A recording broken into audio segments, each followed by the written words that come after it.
Blouse stitch చేస్తుంటే చిన్న చిన్న మిస్టేక్స్ వల్ల ఫిట్టింగ్ అనేది సరిగా రాదు. ఈ వీడియోలో పర్ఫెక్ట్ ఫిట్టింగ్ వచ్చేలా బ్లౌజ్ ఎలా స్టిచ్ చేయాలో స్టెప్ బై స్టెప్ చూపిస్తాను. కాబట్టి వీడియోని పూర్తిగా చివరి వరకు చూడండి. అందరికీ నమస్కారం అండి. ఈరోజు మనం బ్లౌజ్ స్టిచ్చింగ్ ఎలా చేయాలో చూసుకుందాము. ఈ బ్లౌజ్ కటింగ్ అనేది మెజర్మెంట్ తో సహా ఏ విధంగా కటింగ్ చేసుకోవాలో ప్రీవియస్ వీడియోలో పోస్ట్ చేశాను. ఒకసారి ఆ వీడియో చూడండి. కటింగ్ వీడియో అనేది నేను డిస్క్రిప్షన్ లో లింక్ ఇస్తాను. అయితే బ్లౌజ్ అయితే స్టార్ట్ చేద్దాం. ముందుగా మనం థ్రెడ్ పైపింగ్ వేసుకోవడానికి ఈ విధంగా చిన్న చిన్నగా క్రాస్ పీస్లు అనేవి కట్ చేసుకొని జాయిన్ చేసుకోవాలి. ఈ విధంగా మొత్తం కూడా జాయిన్ చేసుకోవాలి. ఆపోజిట్ క్లాత్ తో ఆపోజిట్ క్లాత్ లేనప్పుడు సేమ్ అదే కలర్ ఉన్న క్లాత్ తో కూడా మనం థ్రెడ్ పైపింగ్ కోసం ఈ విధంగా 1 ఇంచ్ వెడల్పుతో క్లాత్ అనేది క్రాస్ పీస్లు కట్ చేసుకోవాలి. కట్ చేసుకున్నాక ఈ విధంగా జాయింట్ అనేది చేసుకోండి. జాయింట్ చేసుకున్నాక మధ్యలో థ్రెడ్ అనేది పెట్టేసి ఈ విధంగా స్టిచ్ అయితే వేయండి. థ్రెడ్ నెంబర్ వచ్చేసి 12 నెంబర్ థ్రెడ్ అండి. దీంట్లో కూడా సైజెస్ ఉంటాయి. థ్రెడ్ లో కూడా సైజెస్ ఉంటాయండి. ఇక్కడ 12 నెంబర్ థ్రెడ్ అనేది తీసుకున్నాక ఈ విధంగా కుట్టు వేసాక ఒక పావు ఇంచు వెడల్పుతో క్లాత్ అనేది ఉంచేసుకొని మిగిలిన క్లాత్ మొత్తం కూడా కట్ చేయండి ఈ థ్రెడ్ పైపింగ్ తోని. ఇలా కట్ చేసిన తర్వాత స్టిచ్ చేసుకోవాలి. మనం ఇక్కడ స్టిచ్ చేసేది ఇన్విజిబుల్ థ్రెడ్ పైపింగ్ అండి. అంటే మనకు ఖర్చు అనేది బయటకి కనిపించకుండా ఉంటుంది. అయితే అలా కుట్టేటప్పుడు మాత్రం థ్రెడ్ పైపింగ్ అనేది ఫస్ట్ మనం లైనింగ్ కి కుట్టుకోవాల్సి ఉంటుంది. ఇలా లైనింగ్ కి మొత్తం కుట్టుకున్న తర్వాత దీని పైనుంచి మళ్ళీ ఒరిజినల్ క్లాత్ అనేది పెట్టేసుకొని కుట్టు వేసుకోవాలి. క్లాత్ చిక్కగా ఉంటే మాత్రం డైరెక్ట్ లైనింగ్ కి థ్రెడ్ పైపింగ్ వేసుకొని ఉల్టా చేసుకోవచ్చు. ఒకవేళ క్లాత్ అనేది పల్చగా ఉందనుకోండి, మనం వేసిన ఖర్చు అనేది కనిపిస్తుంది. అలాంటప్పుడు లైనింగ్ క్లాత్ ఒరిజినల్ క్లాత్ రెండు కూడా జాయింట్ చేసుకున్న తర్వాత పైపింగ్ వేసుకోవాలి. పైపింగ్ వేసిన తర్వాత పైనుంచి ఇంకొకటి ఎక్స్ట్రాగా పీస్ అనేది తీసేసుకొని స్టిచ్ చేసుకోవాలి. అది ఏ విధంగా అనేది నేను ఇంకొక వీడియో కూడా చేస్తానండి. ఇక్కడైతే మనకు క్లాత్ అనేది చిక్కగానే ఉంది కాబట్టి డైరెక్ట్ గా మనం లైనింగ్ క్లాత్ కి థ్రెడ్ పైపింగ్ అనేది వేసేసి దాని పైనుండి ఒరిజినల్ క్లాత్ పెట్టేసి ఈ విధంగా కుట్టు వేసుకోండి. కుట్టు వేసుకున్నాక చిన్న చిన్న టక్స్ అయితే పెట్టేసుకోండి మధ్యలో. అంటే మనకు నెక్ షేప్ అనేది కరెక్ట్ గా రావడానికి చిన్న చిన్న టక్స్ ఇచ్చేసుకోండి. టక్స్ ఇచ్చేసిన తర్వాత సీదా కింద తీసేసుకొని పైనుంచి ఒక కుట్టు అయితే వేయండి. మళ్ళీ మనం ఈ కుట్టు వేసేటప్పుడు థ్రెడ్ పైపింగ్ మీద పడకూడదు. దాన్ని పక్కనే పడేటట్టు వేసుకోండి. ఎక్కువ దూరం కూడా వేయకూడదండి. ఎగ్జాక్ట్ గా మనకు థ్రెడ్ పైపింగ్ పక్కనే ఈ కుట్టు అనేది పడేటట్టు వేసుకోండి. చూడండి ఎంతో ఈజీగా థ్రెడ్ పైపింగ్ అనేది వేయడం అయిపోయింది. ఎంతో నీట్ గా వస్తుంది. అదే కుట్టు పర్ఫెక్ట్ గా వస్తుందండి. ఇలా వేసిన తర్వాత సైడ్ స్టిచెస్ అయితే వేసేసుకోండి. అంటే లైనింగ్ క్లాత్ ఒరిజినల్ క్లాత్ రెండు కూడా జాయింట్ అయితే చేసేసుకోండి. ఈ విధంగా ఇలా జాయింట్ చేసేటప్పుడు కొద్దిగా ఎక్కువ తక్కువ వస్తుంది. అంటే కొద్దిగా ముడతలు కూడా వచ్చే ఛాన్స్ ఉంటుంది. అలాంటప్పుడు ఏం చేయాలంటే గమ్ పెట్టేసి అతికించుకోవాలి. గమ్ పెట్టి ఏ విధంగా అతికించాలి అని చెప్పేసి మన ఛానల్లో ఇంకో వీడియో ఉందండి. ఒకసారి ఆ వీడియో చూడండి. గమ్ పెట్టి అతికిస్తే మాత్రం ఎలాంటి ముడతలు అనేటివి రాకుండా పర్ఫెక్ట్ గా ఉంటుంది. నీట్ గా కూడా వస్తుంది. మనకి కుట్టు వేసినప్పుడు కొద్దిగా మనకు క్లాత్ అనేది లూజ్ గా వచ్చే ఛాన్స్ ఉంటుంది. గమ్ పెట్టి అతికించినప్పుడు మాత్రం అలాంటి ఛాన్స్ ఏముండదండి. పర్ఫెక్ట్ గా వస్తుంది. అలాగే ఫ్రంట్ పార్ట్ స్టిచ్ చేసిన తర్వాత బ్యాక్ పార్ట్ కి కూడా సేమ్ అదే విధంగా కుట్టు అనేది వేసుకోవాలి. ఇక్కడ నెక్ దగ్గర మనం 1/2 ఇంచ్ అనేది వదిలేస్తాం కదా. 1/2 ఇంచ్ వదిలేయడం దేనికంటే ఇక్కడ చూడండి షేప్ అనేది పర్ఫెక్ట్ గా తిరుగుతుంది మనకి. అందుకని చెప్పేసి ఒక 1/2 ఇంచ్ అనేది ఎక్స్ట్రాగా వదిలేసేయమని చెప్తాను నేను ప్రతి దాంట్లో కూడా. ఇక్కడ 1/2 ఇంచ్ మనం వదిలేయడం వల్ల షేప్ అనేది పర్ఫెక్ట్ గా వస్తుంది. మనకు కుట్టిన తర్వాత తెలుస్తుంది. రెండు కూడా ఈ విధంగా బ్యాక్ పార్ట్ అనేది స్టిచ్ చేసేసుకోవాలి. ముందుగా లైనింగ్ క్లాత్ కి మనం పైపింగ్ అనేది అడ్జస్ట్ చేసుకోవాల్సి ఉంటుంది. మనం థ్రెడ్ పైపింగ్ వేసేటప్పుడు షేప్ ఎంత పర్ఫెక్ట్ గా మనం తీయగలిగితే అంత పర్ఫెక్ట్ గా షేప్ అనేది వస్తుందండి. మనం కుట్టు వేసే దాంట్లోనే ఉంటుంది. జాగ్రత్తగా చూసుకొని మరి కుట్టు అయితే వేయండి. ఎగ్జాక్ట్ గా మనకు 1/2 ఇంచ్ వెడల్పుతో కుట్టు అనేది పడ్డట్టయితే పర్ఫెక్ట్ గా వస్తుందండి. షేప్ కూడా పర్ఫెక్ట్ గా వస్తుంది. అదే విధంగా నీట్ గా కూడా వస్తుంది. ఈ విధంగా మళ్ళీ ఒరిజినల్ క్లాత్ కి జాయిన్ చేసుకోవాలి. ఒరిజినల్ క్లాత్ కి లైనింగ్ క్లాత్ కి మధ్యలో పైపింగ్ థ్రెడ్ వచ్చే విధంగా పెట్టేసుకోండి. మనం వేసిన థ్రెడ్ పైపింగ్ అనేది ఇప్పుడు కింది వైపున ఉంది, అంటే లైనింగ్ కి కింది వైపున, ఒరిజినల్ క్లాత్ కి పై వైపున వస్తుంది, అంటే మధ్యలో వస్తుంది. మధ్యలో వచ్చినప్పుడు ఈ విధంగా పెట్టేసుకొని కుట్టు వేసుకొని ఎక్స్ట్రాగా ఉన్న క్లాత్ అనేది మొత్తం కూడా కట్ చేసుకోండి. కట్ చేసుకున్నాక చిన్న చిన్న టక్స్ ఇచ్చేసుకొని ఉల్టా కింద తీసేసుకుంటే సరిపోతుంది. ఈ విధంగా తీసేసుకున్నాక పైనుంచి మళ్ళా ఇంకో కుట్టు అనేది వేసేసుకోవాలి. ఇక్కడ మనం 1/2 ఇంచ్ షేప్ అనేది తీసాం కదా, ఆ షేప్ దగ్గర ఈ విధంగా నీట్ గా సర్దేసుకుంటే పర్ఫెక్ట్ అనేది షేప్ వస్తుంది. ఇలా 1/2 ఇంచ్ తీయకుండా డైరెక్ట్ గా మనం కట్ చేసాం అనుకోండి, అలాంటప్పుడు ఇక్కడ మనకు కరెక్ట్ గా షేప్ అనేది తిరగదు. అందుకని చెప్పేసి 1/2 ఇంచ్ నెక్ దగ్గర అయితే మనం ఉంచేసుకోవాలి. ఇలా వేసుకున్న తర్వాత చూడండి ఎంత నీట్ గా వచ్చిందో. సైడ్ స్టిచెస్ అనేవి వేసుకుంటే సరిపోతుంది. ఇలా వేసుకున్నాక ఎక్స్ట్రా క్లాత్ అనేది మొత్తం కూడా కట్ చేసేసుకోండి.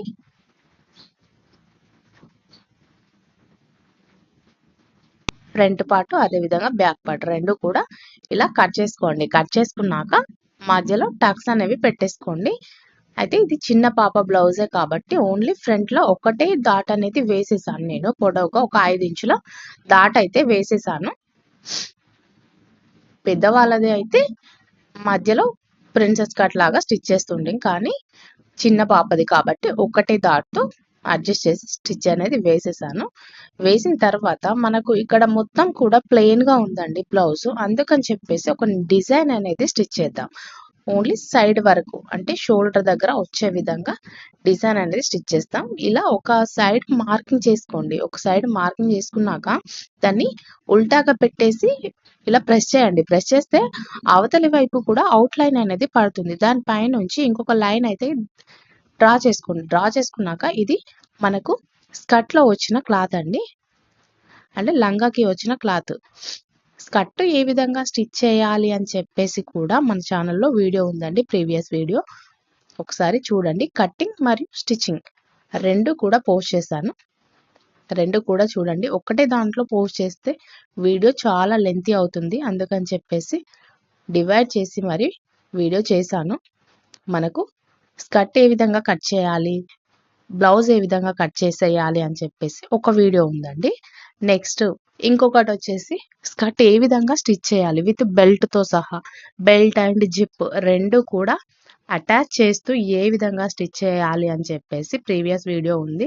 కింద డిస్క్రిప్షన్ లో లింక్ అయితే ఇస్తాను, ఒకసారి చూడండి. నెక్స్ట్ దానిపైన బ్లౌజ్ ఏ విధంగా స్టిచ్ చేయాలని చెప్పేసి ఈ వీడియోలో మొత్తం కూడా ఎక్స్ప్లెయిన్ చేస్తున్నాను. ఇలా వేసుకున్న తర్వాత ఎక్స్ట్రా క్లాత్ అయితే కట్ చేసుకోండి. మనం ఇక్కడ మార్కింగ్ చేసుకున్నాం కదా, మార్కింగ్ పైననే ఈ క్లాత్ అనేది చిన్నగా ఫోల్డ్ చేస్తూ వేసేసేయండి. ఒక డిజైన్ అనేది మనకి రెడీ అయిపోతుంది. బ్లౌజ్ అనేది మొత్తం కూడా ప్లెయిన్ గా ఉంది కాబట్టి ఈ విధంగా డిజైన్ అనేది వేసేసి అడ్జస్ట్ చేసేసాము. ఇలా ప్లెయిన్ గా వచ్చిన బ్లౌజెస్ కి మాత్రం చిన్న చిన్న ఐడియాస్ తో, చిన్న చిన్న టెక్నిక్స్ తో మనం కొత్తగా ఆలోచించి స్టిచ్ చేయగలిగితే మన కస్టమర్స్ మాత్రం చాలా అట్రాక్ట్ అవుతారు. అదే విధంగా మనకి కూడా స్టిచ్చింగ్ చేసినందుకు సాటిస్ఫాక్షన్ అనేది ఉంటుంది. అంటే మనం కూడా బాగా స్టిచ్ చేసాము అని చెప్పేసి మనకు కూడా హ్యాపీగా ఉంటుంది. ఇలా చిన్న చిన్న డిజైన్స్ అనేవి క్రియేటివ్ గా ఆలోచించి మనం స్టిచ్ చేసుకుంటే ఇంకా పర్ఫెక్ట్ గా ఉంటుంది. ఇలా మనం ఓన్లీ షోల్డర్ దగ్గర స్టిచ్ చేసిన దానికి బ్లౌజ్ అనేది మొత్తం కూడా హైలైట్ అయిపోయిందండి. ఇలా షోల్డర్ దగ్గర స్టిచ్ చేసింది, అదే విధంగా హ్యాండ్ దగ్గర చిన్నగా ఈ రెడ్ క్లాత్ తో మనం పీస్ అనేది వేసేసి బ్లౌజ్ అనేది లుక్ అవుట్ ఫిట్ అనేది చేంజ్ చేసేసాము. ఇలా వెనక వైపున కూడా డాట్స్ అయితే పెట్టేసుకోండి. డాట్స్ పెట్టేసుకున్నాక షోల్డర్ జాయిన్ చేసుకుంటే సరిపోతుంది. ఫ్రంట్ పార్ట్ అనేది ఈజీగా రెడీ అయిపోతుందండి. ఇలా ఒక 1/2 ఇంచ్ వెడల్పుతో షోల్డర్ దగ్గర డాట్స్ అయితే కుట్టు అయితే వేసేసుకోండి. షోల్డర్ జాయింట్ దగ్గర 1/2 ఇంచ్ వెడల్పు ఖచ్చితంగా ఉండాలి. ఇలా జాయింట్ చేసుకున్నామంటే ఫ్రంట్ పార్ట్ రెడీ అయిపోతుంది. ఇక హ్యాండ్స్ స్టిచ్ చేసుకోవచ్చు. నెక్స్ట్ ఒక 1/2 ఇంచ్ వెడల్పుతో మాత్రం ఖచ్చితంగా షోల్డర్ దగ్గర స్టిచ్ అనేది వేసేసుకోండి. వెనక వైపున ఏం అవసరం లేదండి, ఓన్లీ ముందు వైపున వరకే మనం డిజైన్ అనేది చేసేసాము. ఇలా డిజైన్ చేసిన తర్వాత హుక్స్ పట్టి, కాజా పట్టి రెండు కూడా స్టిచ్ చేయాలి, కానీ అంతకంటే ముందు మనం పైపింగ్ అనేది వేసేసుకోవాలి. ఇలా ఫస్ట్ అయితే నేను ఉక్స్ పట్టి కాజా పట్టి రెండు కూడా పెట్టేశాను. కానీ మళ్ళీ తర్వాత గుర్తొచ్చింది, పైపింగ్ వేసిన తర్వాత ఉక్స్ పట్టి కాజా పట్టి రెండు వేసుకోవాలి. అందుకని మళ్ళీ తీసేసాను. తీసేసి పైపింగ్ అనేది వేసేసాను. అంటే కింది వైపున నడుము సైజు నడుము దగ్గర ఇలా పైపింగ్తో స్టిచ్ చేసుకొని ఫినిషింగ్ ఇచ్చేసుకున్నామంటే నీట్గా ఉంటుంది బ్లౌజ్ అనేది. ఫ్రంట్ అదే విధంగా బ్యాక్ రెండు కూడా ఈ పైపింగ్ థ్రెడ్తో ఫస్ట్ అయితే స్టిచ్ చేసుకోండి. స్టిచ్ చేసుకున్నాక మళ్ళీ దీన్ని ఫినిషింగ్ అయితే ఇచ్చేసుకుందాం. ఇలా స్టిచ్ వేసాక క్రాస్ పీస్లు అయితే మళ్ళీ కట్ చేసుకోండి. కింది వైపున మనం స్టిచ్ చేయడానికి ఫినిషింగ్ కోసం క్రాస్ పీస్లు అనేవి కట్ చేసుకోండి.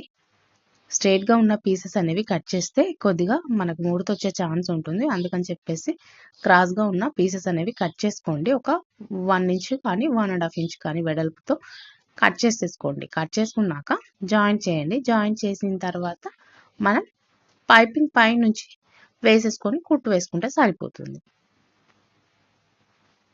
ఇలా అడ్జస్ట్ చేసుకోండి. అడ్జస్ట్ చేసుకున్నాక పైనుంచి థ్రెడ్ పైపింగ్ వేసాం కదా, పైనుంచి కుట్టు వేసేయండి. అయితే ఈ కుట్టు వేసేటప్పుడు థ్రెడ్ పైపింగ్ మీద కుట్టు అనేది పడకూడదు. మరి మనకు థ్రెడ్ పైపింగ్ కనిపిస్తలేదు అది ఎలా అంటారా? మనం స్టిచ్ చేసేటప్పుడు ఆటోమేటిక్గా మనకు తెలుస్తుందండి. అంటే ఆ రెండు పాదాల మధ్యలో గ్యాప్ ఉంది కదా, ఆ గ్యాప్లో సూది అనేది ఎక్కడ దిగుతుంది అనేది మనకు తెలిసిపోతుంది. అలా మనం అడ్జస్ట్ చేసుకొని కుట్టు వేసేసుకోవచ్చు. కానీ థ్రెడ్ పైపింగ్ పైన కుట్టు మాత్రం పడకూడదు. కుట్టేటప్పుడు ఆటోమేటిక్గా మనకు అర్థమైపోతుంది సైడ్కి వస్తుంది స్టిచ్ అనేది. ఇలా కుట్టు వేసిన తర్వాత ఇంకొక కుట్టు అనేది ఒక పాదం మందం వెడల్పుతో ఇంకో కుట్టు వేసుకొని అడ్జస్ట్ చేసుకొని ఫినిషింగ్ ఇచ్చేసామంటే నీట్గా ఉంటుంది, పర్ఫెక్ట్గా వస్తుంది. ఇలా వెనక వైపున ముందు వైపున రెండు కూడా థ్రెడ్ పైపింగ్ స్టిచ్ చేసి మొత్తం కూడా కుట్టేసాము. కుట్టేసిన తర్వాత ఇప్పుడు మనం ఉక్స్ పట్టి అదేవిధంగా కాజా పట్టి రెండు కూడా స్టిచ్ చేసుకుందాం. ఉక్స్ పట్టి అనేది లెఫ్ట్ వైపున వేయాలండి. లెఫ్ట్ సైడ్ ఉక్స్ పట్టి వేసేసి పైనుంచి ఇంకో స్టిచ్ వేసేసి ఈ విధంగా ఒక 1 ఇంచ్ వెడల్పు వచ్చే మందం ఇక్కడ ఉక్స్ పట్టి అనేది స్టిచ్ చేసుకోవాలి. ఉక్స్ పట్టి అనేది ఇలా లోపలికి మడిచేసుకొని కుట్ట అయితే వేసేసుకోండి. ఒక 1 ఇంచ్ వెడల్పుతో వచ్చే మందం అయితే వేసుకోండి. అదే విధంగా కాజా పట్టి కింది వైపున పెట్టేసేయండి. లైనింగ్ ఎటువైపు అయితే ఉందో అటువైపున కాజా పట్టి వేసి స్టిచ్ చేసేయండి. స్టిచ్ చేసిన తర్వాత మిగిలిన క్లాత్ని పై వైపునకి మలిచేసుకోండి. పై వైపునకి మలిచేసి ఇది కూడా ఒక 1 ఇంచ్ వెడల్పు వచ్చే మందంగా పెట్టేసుకొని కుట్ట అయితే వేసేసుకోండి. ఫస్ట్ వేసిన స్టిచ్ ఉంది కదా, ఆ స్టిచ్ పైన ఈ క్లాత్ మలిపిన క్లాత్ అనేది రావాలి. ఇలా ఎడ్జెస్ కూడా లోపలికి మార్చేసుకోండి. మార్చేసుకున్న తర్వాత 1/2 ఇంచ్ వెడల్పుతో మధ్యలో ఒక స్టిచ్ అయితే వేసుకోండి. అంటే అటు ఇటు జరిగిపోకుండా ఉండడానికి. మనకు ఈ విధంగా కాజాలు అయితే స్టిచ్ చేస్తాం కదా, కాజాలు స్టిచ్ చేసేటప్పుడు మనం డైరెక్ట్ స్టిచ్ చేస్తే క్లాత్ కొద్దిగా జరిగిపోయే ఛాన్స్ ఉంటుంది. అలాంటప్పుడు మధ్యలో ఫస్ట్ ఒక స్టిచ్ అయితే వేసేసుకోండి. స్టిచ్ వేసిన తర్వాత ఈ విధంగా కాజాలు అనేటివి కుట్టేసుకుంటే సరిపోతుంది. క్లాత్ కూడా మనకు అటు ఇటు జరగకుండా ఉంటుంది. ఫ్రంట్ పార్ట్ మొత్తం కూడా రెడీ అయిపోయిందండి. ఇక హ్యాండ్స్ అనేవి స్టిచ్ చేసుకుందాం. హ్యాండ్స్ కోసం మనం ఇక్కడ ఒక 3 ఇంచెస్ కానీ 4 ఇంచెస్ కానీ మన క్లాత్ని బట్టి అడ్జస్ట్ చేసుకొని ఇలా మార్కింగ్ చేసుకోండి. మార్కింగ్ చేసుకున్నాక కొలిచేసుకోండి క్లాత్ ఎంత వరకు ఉంది అని చెప్పేసి. కరెక్ట్ ఎగ్జాక్ట్ మనకు అడ్జస్ట్ అవుతుందా లేదా అని చెప్పేసి చూసుకొని మనం లైన్ డ్రా చేసిన దానిపైననే ఈ విధంగా కుట్టు అయితే వేసుకోండి. నేను ఇక్కడ కుట్టు వస్తుందో లేదో అని చెప్పేసి చెక్ చేయడానికి ఫస్ట్ అయితే ఇలా స్టిచ్ చేసి వేసేసాను. సారీ అండి, నేను కుచ్చు ఏ విధంగా పెట్టాలో చూపించడం అనేది వీడియోలో మర్చిపోయాను. నేను ఇంకొక వీడియో పోస్ట్ చేస్తానండి, కుచ్చు అనేది ఏ విధంగా పెట్టేసుకోవాలి అని చెప్పేసి. మనం ముందుగా అయితే ఇలా కొలిచేసుకొని ఆ కుచ్చు పెట్టిన క్లాత్ని స్టిచ్ చేసుకోండి. స్టిచ్ చేసుకున్నాక కింది వైపున మనకి ఏదైనా పట్టీలాగా వేసుకోవడానికి ఇలా ఒక 1/2 ఇంచ్ వెడల్పుతో కుట్టు అనేది వేసేసుకోండి క్లాత్ని. అదేవిధంగా లైనింగ్ క్లాత్ పైన కింది వైపున పెట్టేసేయండి. కింది వైపున పెట్టేసి ఓ కుట్టు అయితే వేసుకోండి. కుట్టు వేసిన తర్వాత పై వైపునకి ఫోల్డ్ చేసుకుంటే కరెక్ట్గా ఇక్కడ ఫ్రిల్స్ పైనకి వస్తుంది. రివర్స్ చేసేయండి. రివర్స్ చేసి ఒక కుట్టు అయితే వేసేసుకోండి. ఫస్ట్ మనం లైనింగ్ క్లాత్ పైన కుట్టు వేసుకున్నా సరిపోతుంది, లేదంటే డైరెక్ట్గా ఉల్టా చేసేసుకొని కుట్టు వేసుకున్నా కూడా సరిపోతుంది. ఇలా మడిచేసి వేసేసుకోండి. కింద ప్లెయిన్గా ఉందని చెప్పేసి నేను లైన్స్తో అడ్జస్ట్ చేసేసాను. ఫస్ట్ అయితే ఇలా కుట్టు వేసేయండి. కుట్టు వేసిన తర్వాత మిగిలిన క్లాత్ ఉంటుంది కదా, ఆ మిగిలిన క్లాత్ని మనం కుచ్చు పెట్టుకున్న కుట్టు వేసాం కదా, ఆ కుట్టు పైన వచ్చే విధంగా ఇలా వేసేసుకోండి. ఇంకొక కుట్టు అనేది వేసేసుకోండి. కరెక్ట్ సైజ్ అనేది సమానం వచ్చేలా చూసుకోండి. మనకు కింది వైపున ఒక 3 ఇంచులు 3.5 ఇంచుల వరకు ఈ పట్టి అనేది అడ్జస్ట్ చేసి వేసేసాము. అంచు ఉంటే అంచు కూడా వేసేసుకోవచ్చు, కానీ మనకి ఇక్కడ అంచు ఏం లేదు కాబట్టి ఈ క్లాత్తోనే అడ్జస్ట్ చేసాము. కింది వైపున అదేవిధంగా మధ్యలో రెండు కూడా లైన్స్తో అడ్జస్ట్ చేశాను. అంటే ఓన్లీ ప్లెయిన్గానే కనిపిస్తుంది అని చెప్పేసి గోల్డ్ లైన్స్తో అడ్జస్ట్ చేసి కుట్టు అనేది వేసేసాను. కింది వైపున అదేవిధంగా పై వైపున రెండు కూడా లుక్ అనేది బాగుందండి, అందుకని చెప్పేసి చూసి వేసేసాను. కొద్దిగా మనం ఏదైనా సెట్ అవ్వకపోతే చూసుకొని కొద్దిగా ఆలోచించుకొని క్రియేటివ్గా కుట్టు అనేది వేసుకుంటే సరిపోతుంది. ఇలా వేసిన తర్వాత మిగిలిన క్లాత్ ఉంది కదా, పై వైపున కుచ్చులు అనేవి పెట్టేసుకుంటూ అడ్జస్ట్ చేసుకుంటూ కుట్టు వేసేయండి. అయితే లైనింగ్ క్లాత్ వచ్చేసి మనం మామూలుగా ఎల్బో హ్యాండ్స్ ఏ విధంగా అయితే తీస్తామో అదే విధంగా ఎల్బో హ్యాండ్సే కటింగ్ చేసేసుకొని ఈ విధంగా కుచ్చు పెట్టేటప్పుడు మాత్రం ఒరిజినల్ క్లాత్తో అడ్జస్ట్ చేసుకోవాలి. కటింగ్ వీడియో మాత్రం పోస్ట్ చేశానండి, ఒకసారి చూడండి. కింద డిస్క్రిప్షన్లో లింక్ ఇస్తాను కటింగ్ వీడియో, ఎలా కట్ చేయాలి ఏంటి అనేది. అండ్ ఈ పఫ్ హ్యాండ్స్ కూడా ఏ విధంగా కటింగ్ చేయాలో కటింగ్ వీడియోలో పోస్ట్ చేశానండి. ఓన్లీ పఫ్లో కింది వైపున పఫ్ ఎలా కుట్టాలో నేను ఇందులో చూపించలేకపోయాను, సారీ. పై వైపున పఫ్ మాత్రం ఈ విధంగా కుచ్చులు అయితే పెట్టేసుకోండి. కటింగ్ వీడియో మాత్రం పోస్ట్ చేశాను, ఒకసారి చూడండి. లింక్ ఇస్తాను నేను కింద డిస్క్రిప్షన్లో. ఇలా రెండు హ్యాండ్స్ కూడా స్టిచ్ చేసుకున్న తర్వాత చూడండి పఫ్ అనేది బాగా వచ్చింది. ఇలా బుగ్గలాగా రావడానికి ఇది ఏ విధంగా కట్ చేసుకుంటే ఈ విధంగా పఫ్ అనేది ఎక్కువ వస్తుంది అని చెప్పేసి కటింగ్ వీడియోలో ఎక్స్ప్లెయిన్ చేశాను, ఒకసారి చూడండి.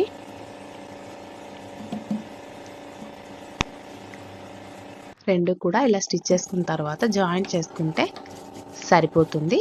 మనం ముందుగా రెడీ చేసుకున్నాం కదా, స్టిచ్ చేసుకున్నాం కదా, స్టిచ్ చేసుకున్న దానికి షోల్డర్ దగ్గర కరెక్ట్ మధ్యలోంచి స్టార్ట్ చేయాలి కుట్టు అనేది.